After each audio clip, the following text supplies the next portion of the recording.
Good morning, everyone. My name is Gail Snyder, and I'm Executive Director for Dementia Friendly Fort Worth, and we are excited to welcome you to this education session, The Future of Healthcare Through the Eyes of Today's Nursing Student. This program features Dr. Michelle Kimsey, Assistant Professor at TCU Harris College of Nursing and Health Sciences, and she will be joined by several of her students, Savannah Asher, Sydney Burke, Mariah Davenport, Chelsea Martin, Emily Ramos, Kelly Thompson, Molly Williams, and Tori Ziaja. We would also like for you to note that this Zoom education session is being recorded. If you do not wish to be included in the recording, please keep your mic muted at all times. And we're going to move now directly into our questions that we have for the students. The first question we'd like to talk to you about is, please tell the group how you became interested in taking a course on the older adult with dementia. Do you have a specific passion that grew out of this experience? Michelle, I'll let you direct the question to each of the students individually. Thank you. What could be a scary experience in the hospital and things like that better for this population? And I also just saw in the hospital what deficits we have in caring for this population, and that just made me sad. So I just really grew passionate about it. And yeah, I mean, I got to volunteer and we got to go to the West Center and things like that. And I just had such a great experience that I don't know how to describe it. I just love them. So I just kept coming back. Okay, Kelly. So I am kind of similar to what they kind of said. I don't know anyone personally that was diagnosed, but through volunteer experiences that I had in high school, I was always around it. And then I think it was my first foundations clinical, when we first got out there. It was like my second day working, and I was paired with an older nurse, and she kind of just showed me the side of nursing that like they don't know how to care for these kind of patients. She kind of thought that she was a bother and kind of put her off and didn't really know how to care for her. And so I decided to spend a lot of my time, and I decided to spend a lot of my time that clinical, and I sat with the patient and made sure that she got the nutrition because she wasn't able to feed herself. So I sat there and fed her breakfast and just like talked to her. And it was just such a cool experience for me. And then when I took Dr. Kimsey's class, it was just really fun to have all those experiences. And now going into an adult population to work in, I'm just super excited to have this knowledge and help other nurses and other people understand and have more knowledge on dementia. Emily. So I have never really been around anyone with dementia. I haven't experienced it in my life. It wasn't until the fall semester that a good close friend of mine was talking to Dr. Kimsey about patients with dementia and Keep Us Snow, and their passion for the society was just overwhelming, and it just really got me intrigued with it. And I have a daughter who has special needs, and the way they were talking about it and the way Keep Us Snow talks about it in her conferences and such reminds me of how I kind of care for my daughter. And so I have this huge passion now for the dementia, I guess, society and people. And it just really grabs at my heart. And having been in the classroom with our volunteers that come in and share their stories, it really touches me in a way that I never really felt that I could relate to, because I've never experienced it with a patient with dementia as an older patient, but I relate to it on a different level with my daughter, which is kind of crazy, but I don't know how it just correlates, I guess, somehow to the care that we have to provide children, and especially with disabilities, how soft and gentle we are and how we explain things over and over in a kind of way that they understand, and how much love and support we need to give them. And it just, I don't know, it just is, love it. I fell in love with it. And going through this course, I was able to use what I learned in clinical. And I've had more patients than I realized before that have dementia. And each person has been different. And it makes me feel so amazing having the tools now to actually help them and educate the nurses and give them ideas that we've learned in class to help their future patients as well. Mariah? Yeah, so I had an experience when I was shadowing at a nursing home. I got to experience a patient with dementia, and I was able to help and participate with her care. And the nurse that was caring for her really just took such good care of her and really was so compassionate. And it just really sparked such an interest for me. And I got to help with her. I got to feed her and bathe her, and I really grew quite connected to this patient over the summer and the time that I got to spend with her. And so then when I got the opportunity to take Dr. Kinsey's class, it was so interesting to learn more about the process and the disease itself, and learn different techniques and ways to care for these patients. And my passion just started to grow more and more as I got to learn more about it. And then when I got to see it in this clinical setting, I saw such a stigma, I think, around dementia patients from the hospital, a negative stigma, and it really, really bothered me. I was assigned a patient. Okay, This was probably my second patient assignment, and she was pretty confused. She had dementia, and all of the PCTs and even the nurses were like, "Oh my goodness, you have this patient. Like, we're so sorry. Like, I feel bad for you." And I was really taken back by that and didn't realize that there was such a stigma around it. And me, I actually, this was probably my favorite patient of the semester in clinical. And I was able to use some of my techniques and stuff that I had learned in Dr. Kimsey's class with her. And it was such a really cool experience. So that's where my passion grew from. Tori? My grandpa had dementia, and I was able to take care of him for the 11 years that he had it. And by me taking care of him, he was what inspired me to want to be a nurse.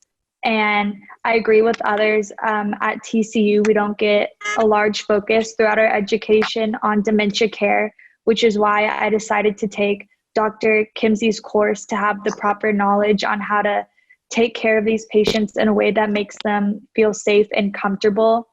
And as an upcoming behavioral health nurse, there is a floor in my hospital specifically for patients with dementia. So the skills and education I learned in the class will be really helpful for me.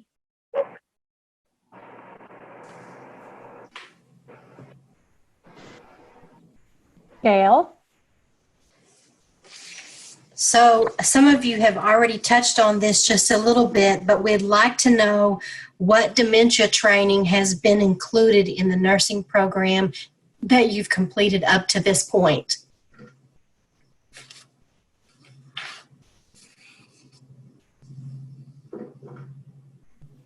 I'll let Chelsea, do you want to start? Y'all can go in the same order. If somebody has something special to say, go ahead and say it, you guys.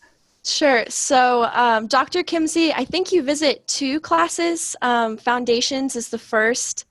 And then I believe also in our med-surg class. And she really focuses on highlighting the differences between like hospital-acquired delirium and dementia and how you can spot the differences. But then also part of her teaching, even though it's a small amount of time, includes some level of simulation. So she likes to bring what she calls her toy box down.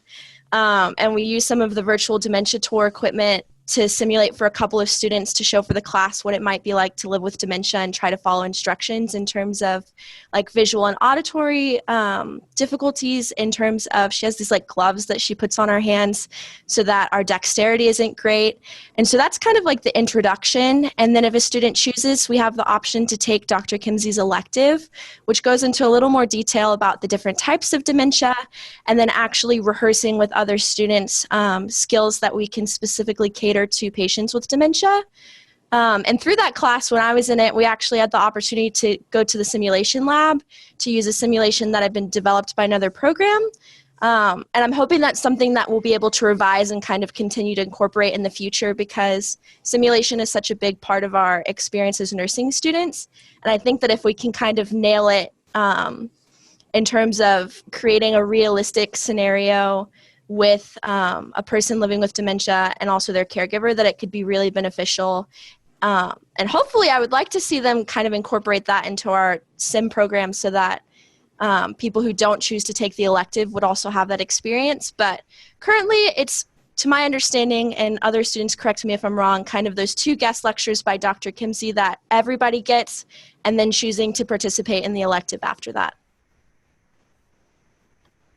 Yeah, tagging off on that, I mean, I was very lucky in that my behavioral health clinical, we had the opportunity to go through Dementia Live, because I had done VDT with Dr. Kimsey in her class. So we had that opportunity, but other than that, it's really just the 2 guest lectures, which is really hard to, and especially because it's lumped with other things. I know in foundations, it's lumped with delirium and depression, and so it's hard to get the unique understanding and skill set, or even just the baseline of it, when it's lumped with everything else. And I think what Chelsea was saying about the importance of the simulation is so true. After talking to a lot of my classmates when I was in Dr. Kimsey's class, that's really what kind of flipped the switch for us, is and gaining an understanding of what it could be like. There's no way to truly fully experience it unless you're in that position. But for a lot of us, you don't know how much they experience, and just to get a taste of that really switched the way I thought personally. I think it helped me understand a lot of behaviors that might come out of things. And so I think it's a really important thing that should be implemented in several courses. But yeah, unfortunately with nursing, there's a lot to shove into not a lot of time. But yeah, definitely for sure. I think the simulation part has been the most valuable, at least for me personally.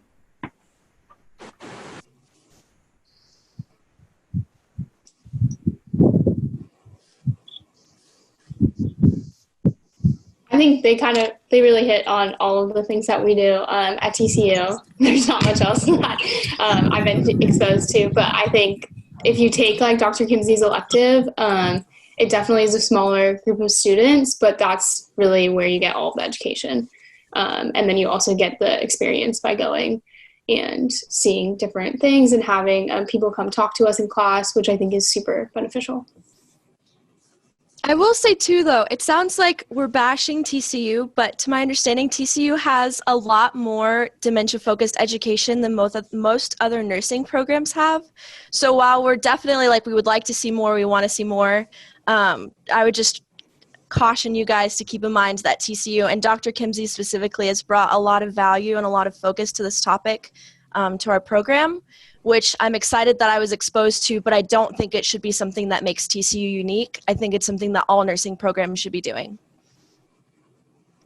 For sure. We're definitely very blessed in the opportunities that we have, because a lot of schools don't even have a dementia elective, and the fact that we have that, or we even have the option, you know, if we have a makeup clinical for behavioral health, we can go do the Dementia Live or VDT, and bringing speakers like Teepa Snow to campus.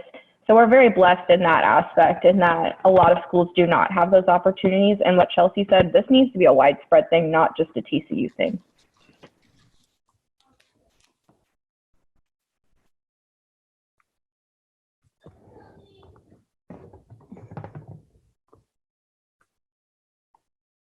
Anybody else have any more comments on that regarding the offerings for dementia? Michelle, I think you're up next for the next question. Okay, this is Savannah. Are you, I think I muted you, but you might want to turn it back on. Savannah is another one of the nursing students who didn't have the opportunity to introduce herself, but I'm going to have her. Savannah, can you tell us a little bit about the new program, the GRN program? Yeah, the GRN program at TCU is the Geriatric Resource Nurse. It's kind of focused more on older adults and preparing us for when we get out, because no matter where we go, we're always going to be faced with an older adult, whether it's an older adult being the parent of a younger child or the older adult just being your patient in general. So it's really geared to help us gain skills and different tidbits of knowledge for when we get onto the workforce. Okay, thank you. You know, another thing I just wanted to Chelsea's thought is TCU, really our College of Nursing is one of the first universities in Texas to be designated dementia-friendly building. So all of our faculty, you walk up and down the halls, you'll see dementia-friend magnets and everything throughout the hallway.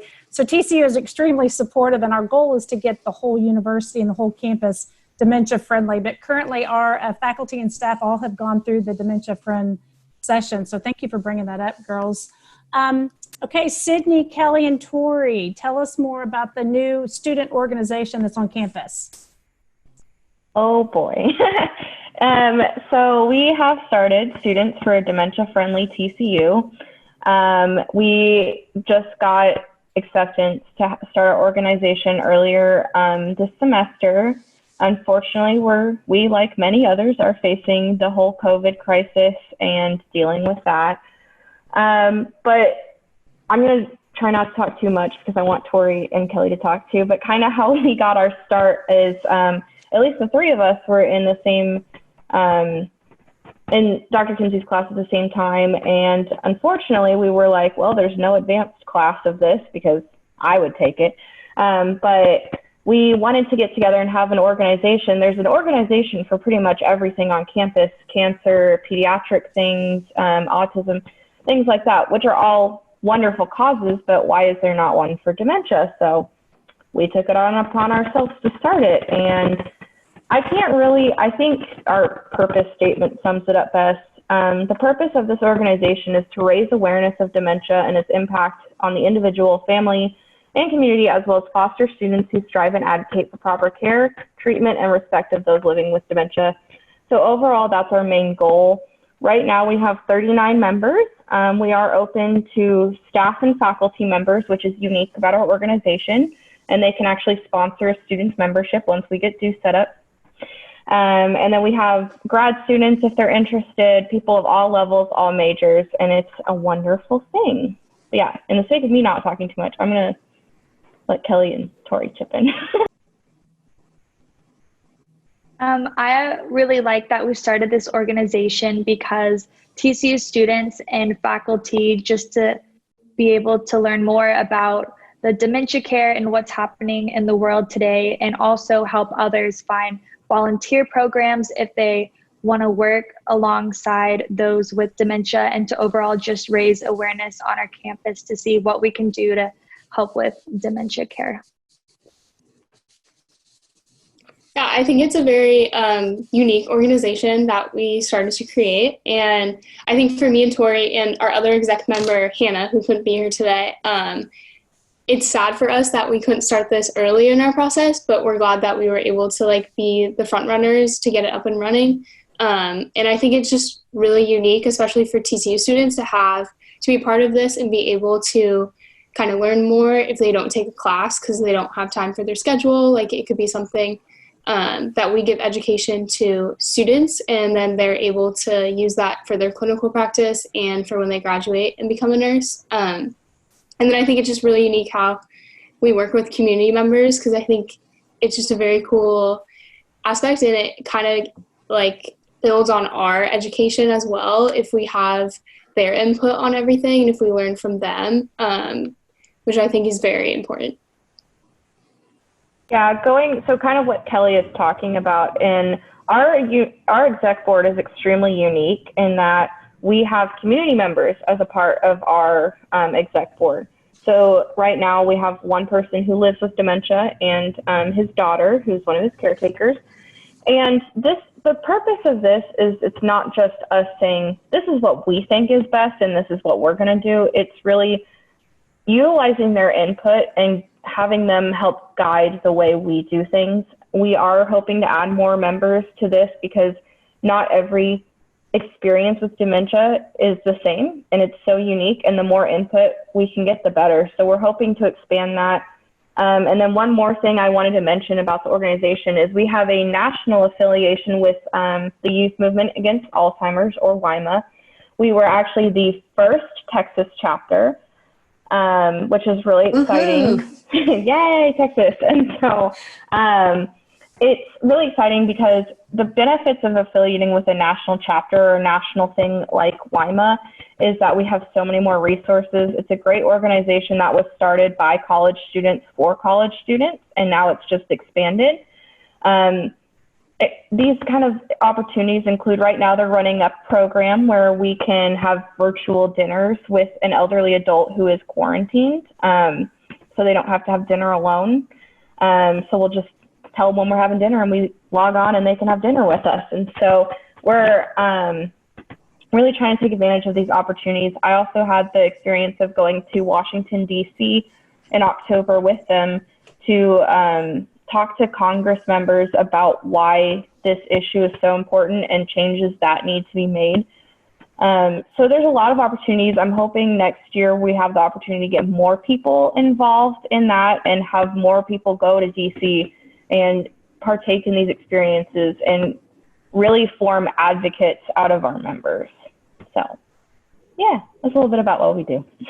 I think quickly, just another thing that is kind of cool that we were trying to do is I was trying to set up a huge event that was going to be kind of including community members and students at TCU. And so we were going to do kind of like a giant fun run, which I think is just like a fun way to kind of promote dementia and like education in a way that kind of appeals to everyone, because there's always like different events going on for different cures and causes. And I think that if we are able to be one of those and like put on these really cool events, we could get tons of people to come out and just become aware of what we're even doing in the first place, and then have more involvement if they want to.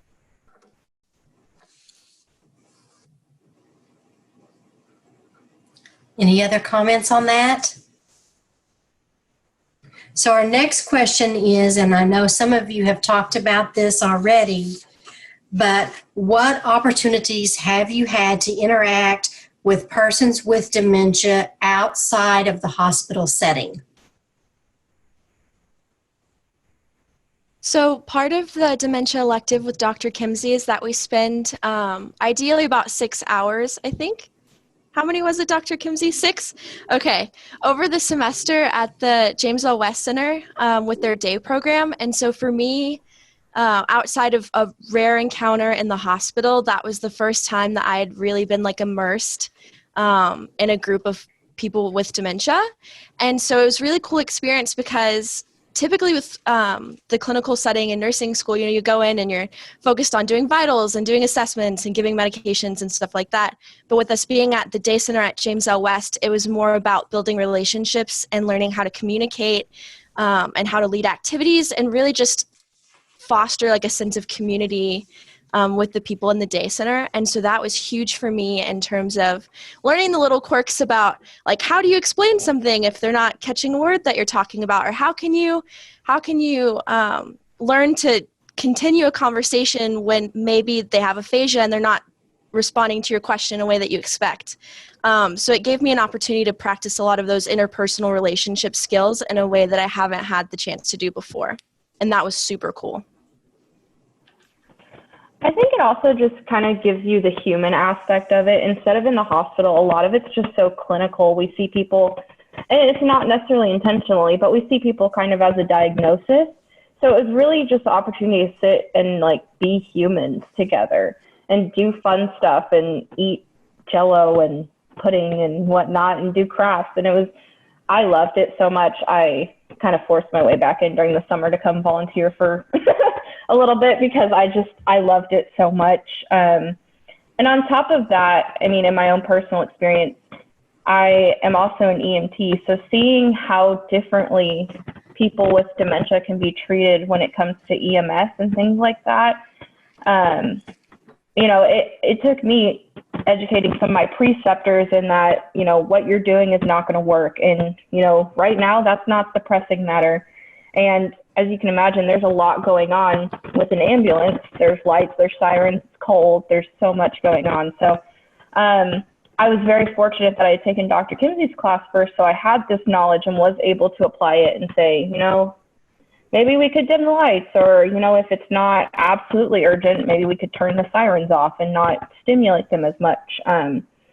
So I think it's been really cool for not just my hospital experiences, but just my people experience, and knowing like, this is how I can treat someone, and seeing them more as humans instead of a diagnosis has been great.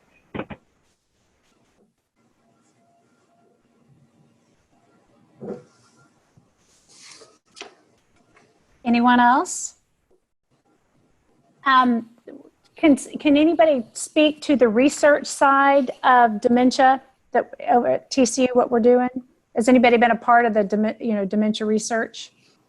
Yeah, so I'm actually on a team with Dr. Kimsey and another professor, Dr. Carol Howe, and we're working on a research study right now trying to discover what the health literacy needs are for persons with dementia and their caregivers.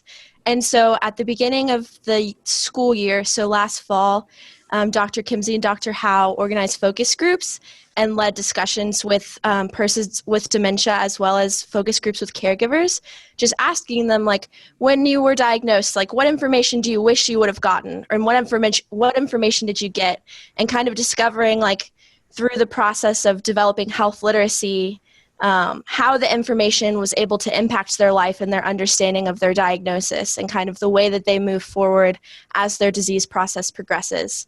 And so right now we're working on analyzing the data and kind of pulling things together for our paper, but it's been a really cool experience, a really cool and kind of a sad experience at the same time, because like I said when I first started talking, we have information, and I know that from being in Dr. Kimsey's class and from learning from organizations like Dementia Friendly and the Alzheimer's Association.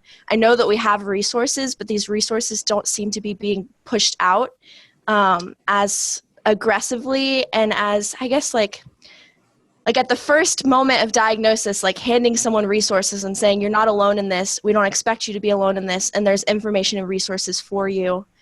Just proactive engagement with persons living with dementia is something that I'd really like to see. But being involved in research has been super rewarding, and I think that it's amazing that TCU's kind of designated resources to that, because, like I said, we know a lot, but there's still more to be learned and kind of figured out. So research is really awesome, and it's been a wonderful experience.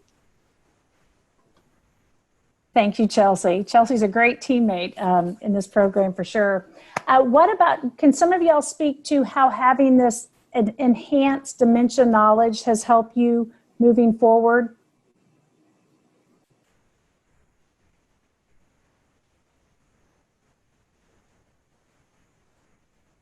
Can I go? Okay.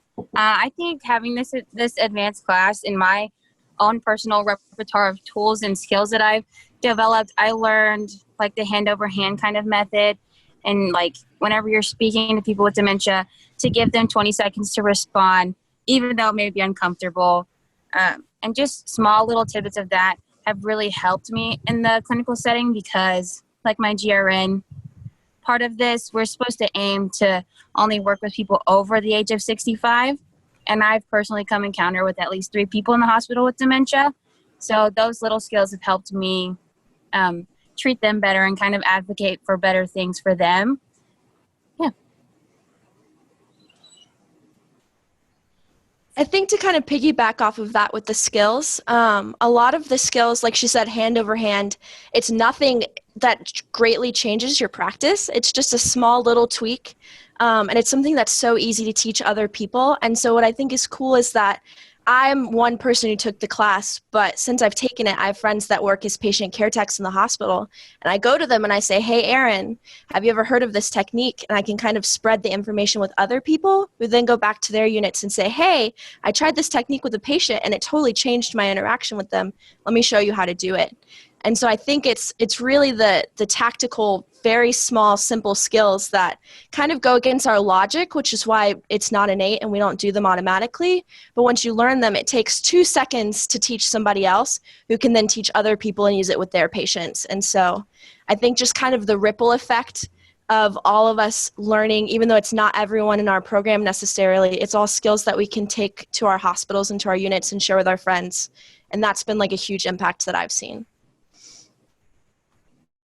I know for me personally, even beyond the skills, because the skills, while important, I think for me, it's helped me identify where the holes are in our care and where the flaws are in our system, and it's going to be in every system.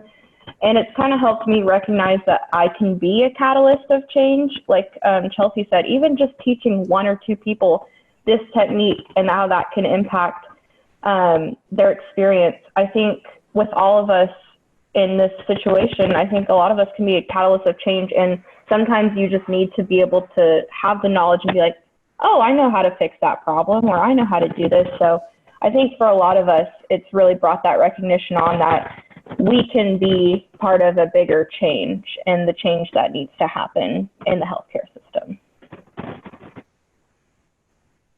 I think for me too, especially about to graduate and starting my job, I think that it's given me like the confidence to work with these kind of patients. Like obviously you learn all the skills, which they've talked about, but just knowing how to like talk to them and just being a little more patient with them, I think it helps kind of have the confidence to go and work with those patients. And also I think for me, it's really I've gotten like a big appreciation for caregivers. And I think a lot of times we are so focused on just the patient, and really the patient should be the patient and the family together. And I think it's just so important to involve the caregivers and really recognize that they are probably struggling as well, because it's such a hard thing to grasp. And they're going through, I'm sure, lots of different emotions. And so to put them also in a priority is kind of amazing. And I think it'd be really cool if we kind of do that all as nurses and get that education for everyone. So several of you have mentioned the Dementia Live experience, and that's one of the tools that Dementia Friendly uses, and we feel like that can make a huge difference in the outcomes for family members who are serving as caregivers as well. And so if you know family members who are interested in taking that experience, once we move out of these restrictions, James L. West has that available by appointment, and Dementia Friendly Fort Worth can also take that to any family group, church group, business, community group that's interested in that experience. So before I move into the last set of questions, I wanted to back up and ask, I know that several of you attended our 5th Street Cafe, which is our dementia-friendly social club, and that club is now meeting online by Zoom during this time when we can't be together in person. But I'd like to hear a little bit from you about what that experience was like for you, because it's not a hospital setting, it's not a care setting, it's a social setting, and so that's a little bit different than what we've already talked about. So let's hear about that. Thank you so much for bringing that up. I can't believe that left my mind, because it brought me so much joy when you brought it up. So there was a handful of us in Dr. Kimsey's class who went to 5th Street Cafe, and we brought stuff to make gingerbread houses. And so with the people who were there, we made these gingerbread houses. But I think the coolest part of it is one of the people that I met was telling me how she used to make gingerbread houses from scratch, and about how kind of since her diagnosis, she hasn't really been baking as much anymore. And so just to watch her get to do something that she talked about loving and doing so much for years and years is something that I think about often, and something that really kind of put into perspective. Like, I feel like sometimes people almost baby people living with dementia, and they're like, oh, they can't do this because they have that, or oh, they won't enjoy this because whatever. And something as easy as building a gingerbread house was something that so many took such joy in. And it all comes down to, like Sydney was kind of talking about, like taking the time to do it. And so the Fifth Street Cafe, I think, is really cool because there is no like objective. You're just coming and being together and spending time and being in community with one another. And so I'm really glad that we got to do it. And I'd love to see TCU continue to be a part of that in the future. You're most welcome to continue to be a part of that. Anybody else want to comment about that experience?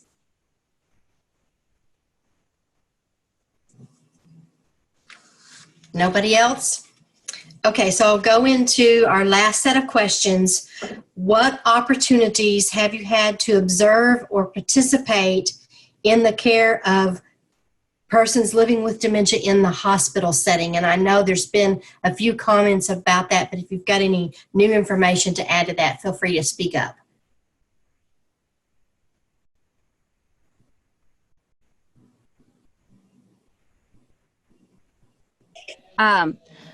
So one of my patients in the hospital, she had dementia.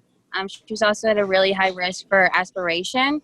So I was able to help her like brush her teeth and like just help her remember to swallow every time she was eating, and helped her to cut up her food. It was like mechanical soft, so as much as we could cut it up, and just help her just eat and make sure she had good oral hygiene. Okay, anybody else?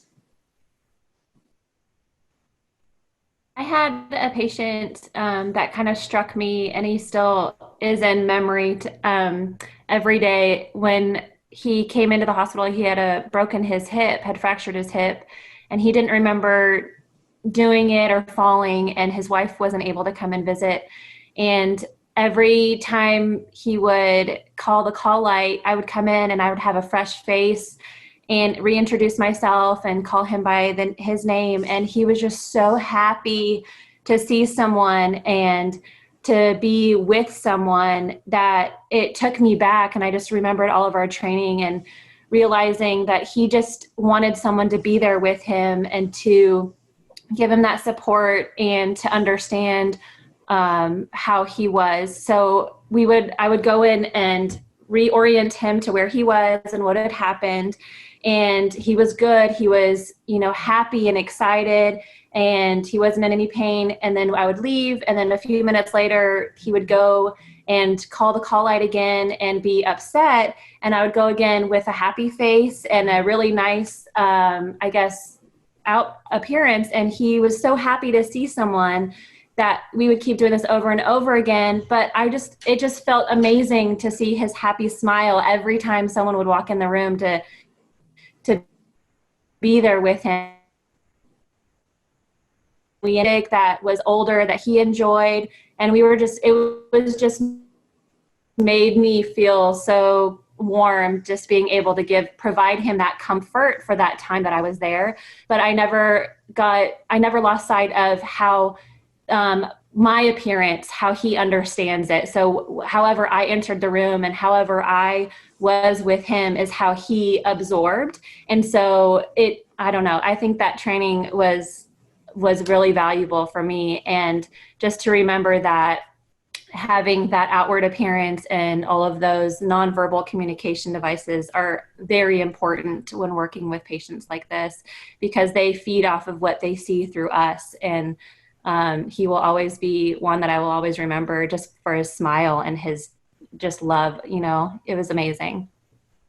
What a great lesson to kind of bring home, that our attitudes and our facial expressions and our mannerisms make such a difference in the care that we provide. Even if we're providing great care, but we've got a bad attitude or an unfriendly expression, it can change how the outcomes are.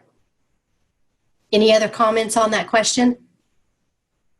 I think kind of going off of what we can do, I think it's also important that we learn not to personalize certain things. One experience that stands out to me is last semester I was in clinical and we were just giving a patient a bath. a lot of the nurses kind of didn't want to do it because she gets kind of feisty. It was an elderly woman with dementia. And they had taken that personally. And some of the students that we had, it was a group of us going in there, a lot of them were taking it personally, like, oh, why would she, try to scratch me or do X, Y, Z? And it took kind of me sitting down and saying, it's not against you personally, it's a disease process. And if you think about it from their shoes, they're scared. They don't know what's going on. You're trying to undress them and clean them, and it's cold. The lights are bright. There's a lot of noises. And so I think it's really important for us to recognize that this is a disease process. I mean, does it make them trying to scratch us acceptable? No, but it's not personally towards us. They're scared and they're reacting in a way that they can. And so I think that was one of the bigger takeaways I also got was they're not doing this to be mean or X, Y, Z. They're scared, and we need to be there for them and try to make this experience as best as we can.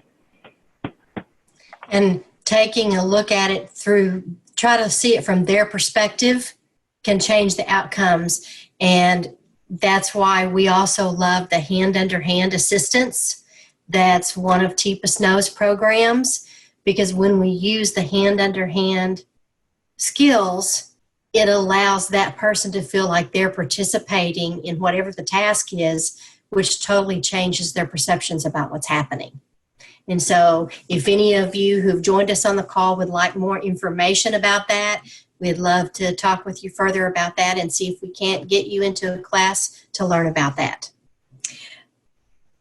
The other thing that we want to talk about just briefly before we go into a few minutes of questions is, how would you change some of the concepts or methods of care?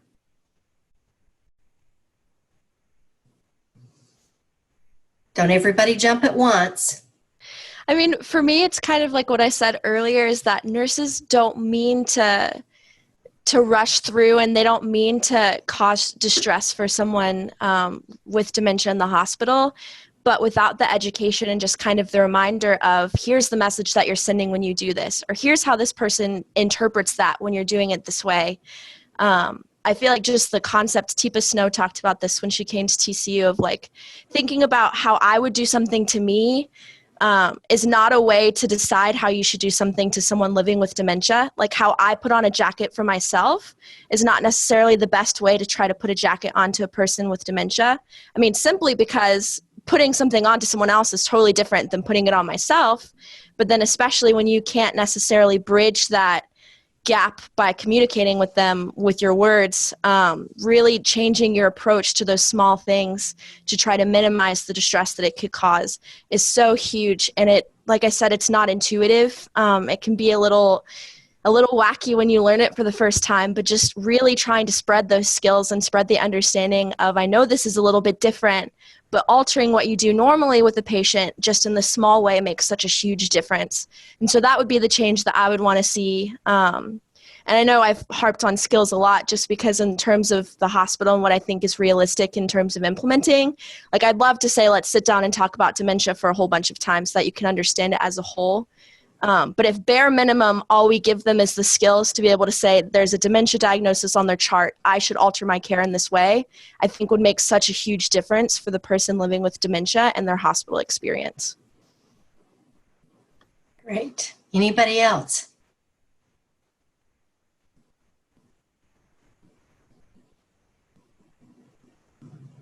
So how do you see these ideas and concepts changing healthcare for the better? Well, as we know, our population is aging, which means there's projected to be a lot more people with dementia in the coming years. And I think overall, at the end of the day, we just want better care for our patients. And I think by implementing these small skills and having education and sharing what we know with everybody else, we can have better care for our patients, and hopefully they'll be a little bit less distressed. Because at the end of the day, that's what's most important, is providing the best care that we can possible and minimizing distress in this situation. So that's what I would love to see, if we can implement a lot of these changes successfully. Great.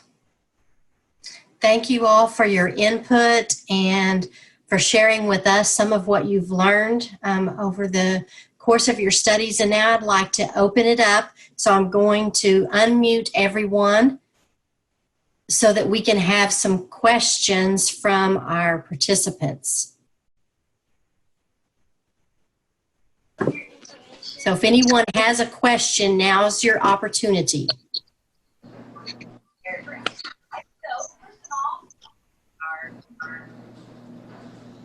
Any questions? I just wanted to thank each of you. I'm a caregiver. My mother has dementia, and you all are doing such great work. And thank you, Dr. Kimsey. You're amazing. So just keep doing what you're doing. It really, just that little tidbit of hand over hand will really help me a lot. And my mom really struggled with the whole showering thing. She's in a skilled nursing center, and I've just learned to love her dirty, because it's horrifying for her to have somebody want to strip her down and touch her in bright lights and all those things. So anyway, I just appreciate all of you. I think you're amazing. So Debbie, maybe we can talk outside of this call to see if there's a way that we can't connect with the community where your mom lives to help them gain some of these skills, which might make it easier for your mom to get the care that she needs. Yeah. You know, surprisingly, she's not in a memory care unit. And she is so social and so sweet that she actually has done better since she's been at this location, because she has constant interaction with people. She feels like she's a caregiver to everyone else who's there. And when I talk to her, you know, I FaceTime her a couple times a week, and she doesn't understand why I haven't been coming to visit. And it's kind of like that movie 50 First Dates. If y'all have watched that, we have to start over every day and tell her, oh, well, there's this virus. Oh, well, no one told me about that. And so we go through that every single day. But like I was saying, it's not a memory care unit, so they don't really do a lot of things as far as memory care. But again, she's just got that social interaction, and she's got a way where she can be stimulated all the time. The nurses love her. The caregivers are great with her, because oftentimes she presents as being perfectly normal. Like at times the caregivers have confused her with someone who's come in from the community to help, because she walks around with a notebook and paper, and she always looks beautiful. And, you know, about 3 minutes in, you realize, oh, okay, something's going on here. But it really has been a surprisingly good experience for her. That's always good to hear. Any other questions? Jim and Nancy, do y'all have any questions? I would just echo the comment of the other healthcare provider. I think what TCU is doing with the dementia program, as well as the outreach and the other long-term plans Dr. Kimsey has, is phenomenal. And it was a privilege to get to speak to the class, as well as continue to work with her. Her passion and her enthusiasm, as well as her kindness that Michelle displays, I think is contagious, and she makes it I think that attitude spreads as far as interaction with folks who have dementia. Wonderful. Thank you so much for sharing that. John Wells, do you have any question?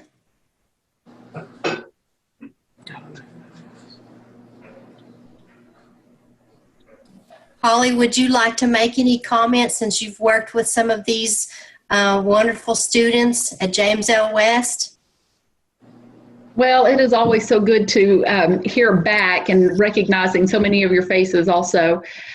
We hate not being able to have students there right now, but that's part of what's going on. To hear that, you know, the things that you learned in Dr. Kimsey's class, and then when you came to the West Center or the Fifth Street Cafe, all these different places, that you're already taking those and using them. That's so wonderful for us to hear. And we want to continue to hear back from you and be invited to things like this, so that, because we then take that back and it gives us more opportunity to go out and do more education. So we support you 100% at the West Center. Thank you, Holly. Michelle, do you have any additional comments that you would like to make before we close up?